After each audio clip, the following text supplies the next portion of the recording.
শীতকাল আসতে, আসতে আমাদের অনেকেরই কিন্তু পা ফাটতে শুরু করে। এটা কোনো জটিল সমস্যা আসলে না। আজকের ভিডিওটাতে কয়েকটা জিনিস একটু বলে দিব, যেগুলো আমরা মেইনটেইন করলে এই সমস্যাটা সেরে যাবে। কিন্তু আমরা কি জানি এই যে পা ফাটা অনেকগুলো জটিল চর্মরোগের উপসর্গ হিসেবে কিন্তু এই ঘটনাটি ঘটতে পারে। আজকের ভিডিওটি পুরোটা দেখলে এই পা ফাটা জনিত সমস্যাটি আসলে সাধারণ সমস্যা নাকি এটা নিয়ে আসলেই বিচলিত অথবা কনসার্নড হবার ব্যাপার আছে, এই প্রশ্নটির উত্তরটা আপনারা পেয়ে যাবেন।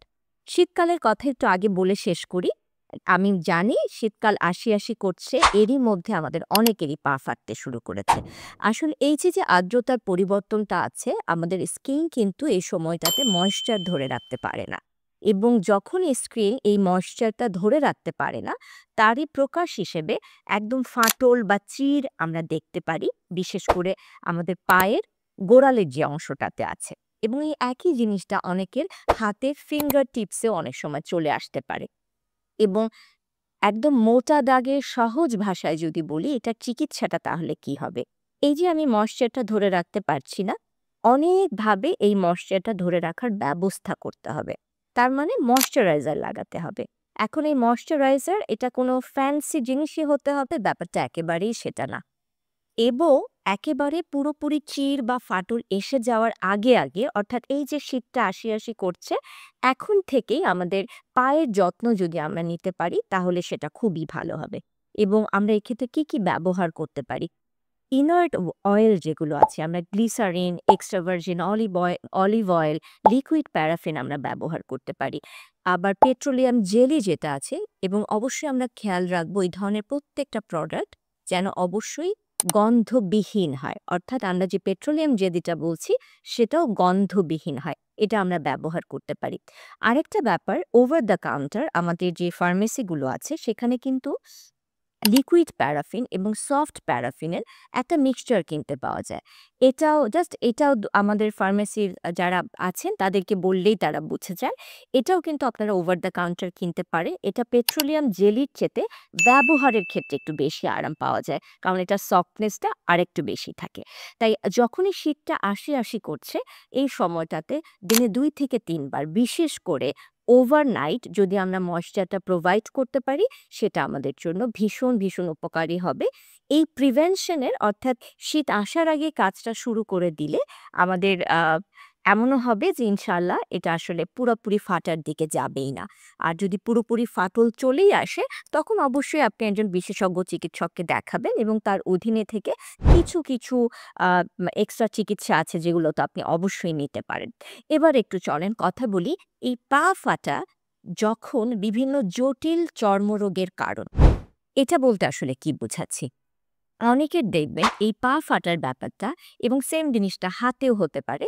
এটা শুধুমাত্র শীতকালেই আবদ্ধ থাকে না, বরং সারা বছর জুড়ে অথবা তার জীবদ্দশার গত ৬ মাস ধরে অথবা গত ১০ বছর ধরে বিভিন্ন সময় এই সমস্যাটা হচ্ছে এবং এটা তার দৈনন্দিন কাজকে বাধাগ্রস্ত করছে। ফাটলটা স্বাভাবিক না। এখানে মরা চামড়ার আবরণ আছে, ফেটে অনেক সময় রক্ত বেরোচ্ছে এবং স্কিনটা অনেক সময় হাতটা মুঠো করতে কষ্ট হচ্ছে। ঘন এখানে বিভিন্ন ধরনের ইনফেকশনও হচ্ছে। এই ধরনের যে সমস্যাটা আছে মোটা দাগে, এটাকে আমরা পামো প্যান্টার কেরাটোডার্মা বলি। অর্থাৎ আমাদের হাত আর পায়ের তালুটা যখন একটু মোটা হয়ে যাচ্ছে, একটু শক্ত হয়ে যাচ্ছে, একটু ফাটল দেখা দিচ্ছে, তখন এই কন্ডিশনটার নামই হচ্ছে মোটা দাগে পামো প্ল্যান্টার কেরাটোডার্মা। এবং এই পামো প্ল্যান্টার কেরাটোডার্মা আসলে অনেকগুলো ডিজিজ কন্ডিশনে হতে পারে। তার মধ্যে কিছু ডিজিজ এমনও আছে জন্মগত, অর্থাৎ জন্ম থেকে ধাঁচটা আমরা নিয়ে এসেছি এবং জন্মে কিছু মাস, কিছু বছর পরে হয়তো আমরা সেই রোগগুলো প্রকাশ করছি। আমি এরকম একটা লিস্ট এখানে দিয়েছি। এর বাইরে সবচেয়ে common psoriasis, lichen planus, pityriasis rubra pilaris এবং এমনকি অ্যাটোপিক ডার্মাটাইটিসেও কিন্তু আমরা হাত পা ফাটার সমস্যা বা পামো প্যান্টার কেরাটোডার্মা দেখি। আরও অনেকগুলো কন্ডিশনেও এটা হতে পারে। যখন এটা শীতকালে স্বাভাবিক হাত পা ফাটা নয়, তখন এটা শুধুমাত্র ময়েশ্চার কারেক্ট করেই ঠিক করা যায় না। এই যে এতগুলো রোগ, এটার প্রপার ডায়াগনোসিসটা প্রয়োজন হয় এবং রোগের উপর নির্ভর করে তখন চিকিৎসাটা প্রোভাইড করা হয়। এখন এই যে বিভিন্ন রোগগুলো বললাম, এগুলোর একটা প্রকাশ হচ্ছে পামোপ্যান্টার কেরাটোডার্মা।